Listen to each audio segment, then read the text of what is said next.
خواتین کا جم کرنا کیسا ہے؟ خواتین کا جم کرنا کیسا ہے؟ آصف صاحب کراچی سے. کہ جم ایک ایکسرسائز ہے اپنی باڈی کو فٹ رکھنے کی، اور اس زمانے کی ایک ضرورت ہے، کیونکہ پہلے زمانے میں محنت کے کام زیادہ ہوا کرتے تھے، گھر بڑے بڑے ہوتے تھے، یعنی خواتین کو یہاں سے وہاں جانے میں کافی ٹائم. میں نے گاؤں دیہاتوں میں گھر دیکھے ہیں، پورے فٹ بال کے میدان جیسے گھر ہوتے ہیں، اس میں آدمی تھک جاتا ہے، واش روم جا رہا ہے تو وہ ایسے لوگوں کو سلام کر کے جا رہا ہوتا ہے، اچھا بھائی میں چلتا ہوں، پھر دوبارہ ملاقات ہوگی. اتنی دور دور واش روم ہوتے ہیں. تو اب تو ادھر آپ کمرے میں بیٹھے ہوئے ہیں، واش روم ادھر ہی دروازہ کھولا واش روم میں چلے گئے، اس والے دروازے سے آپ کچن میں چلے گئے، اور یہ ساتھ والا دروازے میں آپ مہمان خانے میں چلے گئے. تو اتنے چھوٹے گھر، اس میں کوئی پھر سارے کام مشینیں کر رہی ہیں.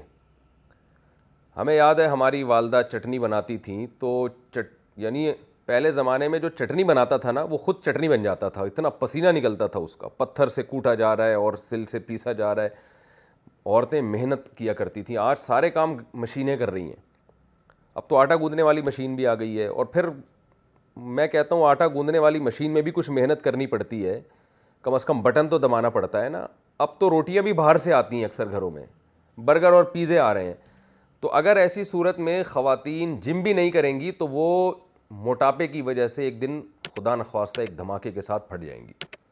تو اس لیے اس کی تو ضرورت کا کوئی بھی انکار نہیں کر سکتا کہ ایکسرسائز جیسے مردوں کے لیے ضروری ہے، ایسے ہی اس زمانے میں خواتین کے لیے بھی ضروری ہے، اگرچہ ایکسرسائز کی نوعیت میں فرق ہے.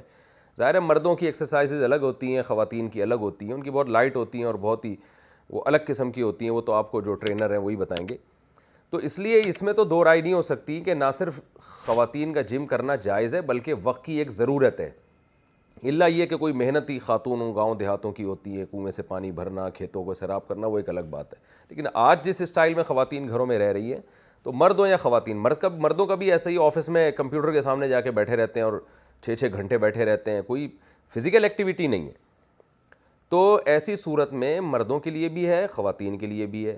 تو جم کی مخالفت کوئی بھی میرا خیال ہے نہیں کر سکتا، لیکن اصل مسئلہ ماحول کا ہے. یہ دیکھا جائے گا کہ کوئی خاتون جس جم کو جوائن کر رہی ہیں اس کا ماحول کیسا ہے، انوائرمنٹ کیسا ہے.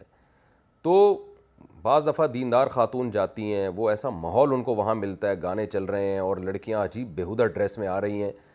تو نوعمر لڑکیاں جب اس ماحول میں جاتی ہیں تو ان کے دل سے پردے کی ویلیو، شریعت کی ویلیو اور یہ سب چیزیں آہستہ آہستہ ختم ہو جاتی ہیں. انسان کا ایک اصول ہے نا، میں نے ایک دفعہ پورا 1 گھنٹے کا بیان کیا تھا اس پر، کہ نوح علیہ السلام کی بیوی، نوح کی بیوی یعنی پیغمبر کی بیوی ہوتے ہوئے بھی کافر تھی، کیونکہ ماحول ساری طرف ہر طرف کفر کا ماحول تھا.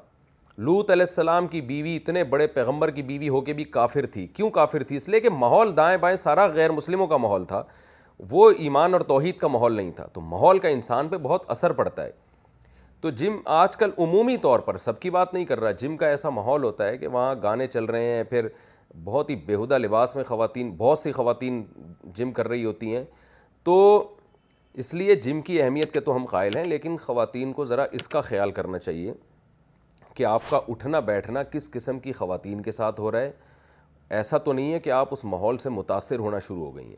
پھر اس کا بھی خیال کیا جائے کہ باپردہ خاتون جب جم جائیں تو خواتین کے پاس اکثر موبائل ہوتے ہیں، وہ کوئی تصویر لے کے آپ کی انٹرنیٹ پہ ڈال سکتا ہے.